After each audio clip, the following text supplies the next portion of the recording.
I fry eggs in water. I stopped frying them in oil a long time ago. I have gained a lot from this change. If you fry eggs in oil or any kind of fat, you will stop doing it as soon as you watch this video. Frying eggs in water is simple and makes less mess. It's also healthier, which is important for many people. First, prepare a pan and pour about a cup of water into it, enough to cover the bottom of the pan. Turn on the stove to bring the water to a boil. In the meantime, prepare the eggs. First, crack one egg into a small bowl, then the second. Once the water is boiling, add 2 tablespoons of vinegar. Stir the water with the vinegar. Vinegar is ideal for preparing eggs in water. Now pour the eggs into the pan. Leave them in the pan for a few minutes. The whites need to set well. This will take a moment. When you see that the eggs are ready, turn off the stove. Remove the eggs and place them on a plate. All that's left now is to season them to your liking and eat. I hope you try this trick and are as satisfied as I am. This recipe will save you a lot of time on Easter. Place eggs on a baking sheet. Then, put them in the oven preheated to 200 degrees for 15 minutes. After this time, take out the eggs. Cut them with a knife. They will come off the sheet better. Transfer them to a blender.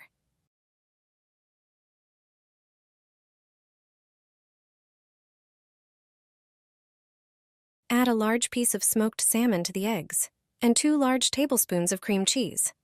Finally, add chopped chives. Blend everything into a smooth mixture. Transfer it to a piping bag.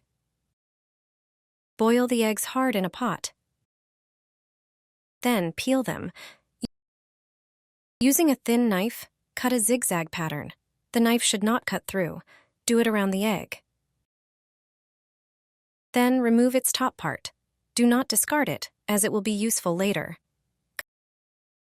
Cut a large diameter carrot into slices. Using a small knife, cut out a shape from them like in this video.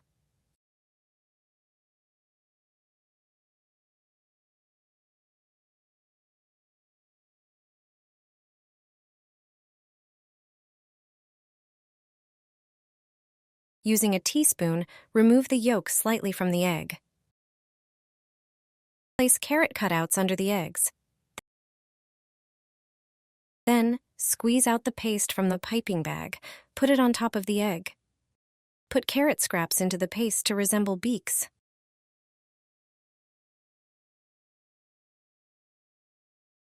Also, prepare a few peppercorns. Make eyes out of them.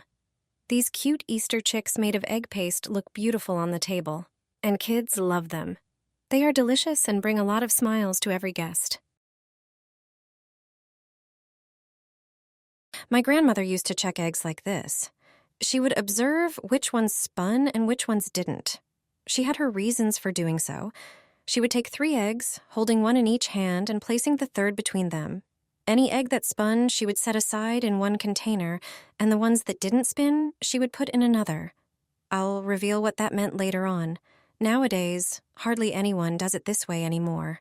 I learned a different method from her. I know how to tell which eggs are fresh and which ones are old. If I have several cartons of eggs in the fridge, I can choose which ones to use for breakfast omelets. All I need is a glass of water for this. I put an egg in it and observe what happens. I prepared 3 glasses. I poured water into them. I'll show you how an egg might behave in water. When placed in water, an egg might sink to the bottom of the glass. Alternatively, it might float on the water's surface. In the third case, it might float halfway in the glass. What does this mean? Fresh eggs sink to the bottom. The freshest ones lie horizontally at the bottom. Eggs several days old float a bit higher. Eggs 2 to 3 weeks old float in the middle of the water. The oldest eggs won't sink. They float continuously on the surface. As for the trick with spinning eggs, my grandmother used it when a hen was sitting on the eggs. She would leave the eggs that spun for the hen to hatch. The ones that didn't spin, she would take home. Add Coke to eggshells, and you won't have problems anymore. This surprising combination works better than you think. To start, you'll need eggshells from 5 eggs. They can be fresh from a morning omelet. At least you'll use them right away. You'll also need about 200 milliliters of Coca-Cola. It can be the kind that's already flat, the one you were planning to pour out anyway. Pour Coca-Cola over the eggshells.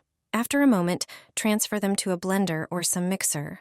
Turn on the blender, and finally grind the eggshells. It will take a moment. It's important that the eggshells grind well during this time. Pour the mixture of eggshells and Coca-Cola into a tall container. You need to add another ingredient for the mixture to work best. Pour at least 100 milliliters of dishwashing or dishwashing liquid. It can be any kind you use most often. Also, add the same amount of water, about 100 milliliters.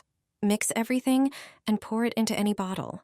A bottle with a spout works best. Close the bottle and keep it in the kitchen by the sink. The liquid has incredible uses. It's exceptionally effective at cleaning the bottom of pans and metal pots. With this product, you can clean all metal surfaces where dirt is hard to remove. It works especially well for scrubbing burnt spots on the bottom of a pot. All the dirt comes off quickly. You can also use it to remove dried food residues from dishes. Don't use it on delicate Teflon and plastic dishes or surfaces. This magical liquid is incredibly helpful for tough stains. It works better than many cleaners. Just use a regular dish sponge and this liquid.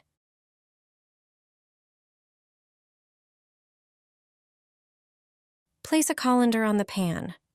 When you find out why, you'll immediately love this idea. It helps, and it really works. Almost everyone has a metal colander in the kitchen, also known as a strainer. A colander is a kind of larger sieve. It can be in the form of a pot. However, a colander with handles is more commonly used. You use it to drain dishes, such as pasta. It's also used for washing fruits and vegetables, especially the smaller ones. Few people use it for frying. And it's precisely because of it that frying is much better. I can't imagine a kitchen without this utensil, especially when I want to fry previously frozen products. For example, frozen fish. There are several methods recommended by chefs for this. The first method is to wipe the pan with vinegar before frying. Pour a little vinegar into the pan and wipe it with a paper towel. Then pour in and heat the fat. The second method is to add a pinch of salt to the fat while frying. Another trick is to fry the dish, whether it's meat or fish, with slices of raw potato. And if you forget to rub the pan with vinegar, don't have potatoes, and forget about salt, then use a colander. Why all this? These are ways to prevent fat from splattering during frying. If there's even a bit of water left in the fish, the fat will splatter all over. Instead of a lid, use a colander. The steam will escape freely, the dish will continue to fry, and your kitchen will remain clean.